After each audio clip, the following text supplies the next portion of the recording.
Hello बच्चों, अभी तक हमने पाठ 9 साखियाँ से जो साखी 5 तक पढ़ ली है। आज हम छठी और 7वीं साखी के बारे में पढ़ेंगे।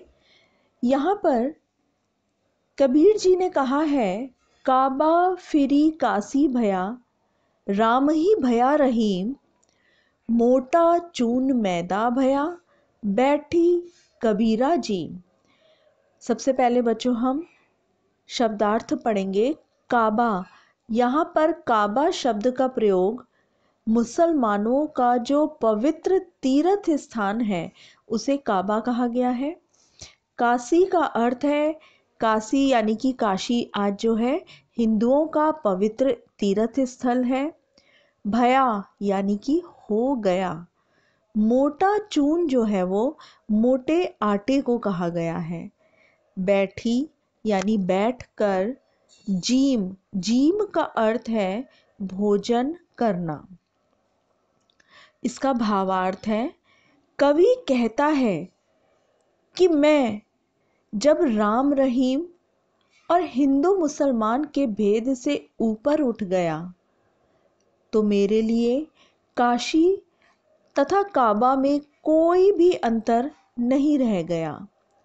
अर्थात जब मन से सांप्रदायिकता का भेदभाव समाप्त हो जाता है, उसकी भावना समाप्त हो जाती है, तो मोटा आटा जिसे हम अखाद्य समझ रहे हैं, यानी कि जो कवि है वो मोटे आटे को अखाद्य समझ रहा है और वही ये सारे सांप्रदायिकता के भेदभाव समाप्त होने पर वही मोटा आटा बारीक मैदा जैसा हो जाता है, जिसे कवि आराम से खा रहा है।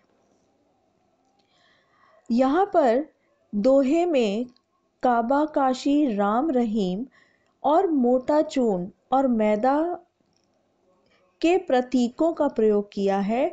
इसमें राम और काशी हिंदू धर्म का और काबा और रहीम मुसलमान धर्म का बताया गया है। मोटा चून जो है वो अच्छाइयों का प्रतीक है। अब हम आते हैं 7वीं साखी पर। ऊंचे कुल का जन्मिया, जे करनी ऊंच न होई, सुबरन कलस सुरा भरा, साधु निंदा सोई। यहाँ पे बच्चों ऊंचा कुल जो है वो अच्छे खानदान यानी कि ऊंचे अच्छे खानदान को कहा गया है। जन्मिया यानी पैदा होकर। करनी का अर्थ है कर्म और सुबरन का अर्थ है सोने का, सोना यानी कि गोल्ड। कलश का अर्थ है घड़ा। सुरा का अर्थ है शराब। निंदा का अर्थ है बुराई और सोई का अर्थ है उसकी। यहाँ पे कर्मों के महत्व को बताते हुए कवि कहता है कि ऊंचे कुल में जन्म लेने मात्र से ही कोई व्यक्ति बड़ा नहीं हो जाता। इसके लिए अच्छे कर्म करने पड़ते हैं।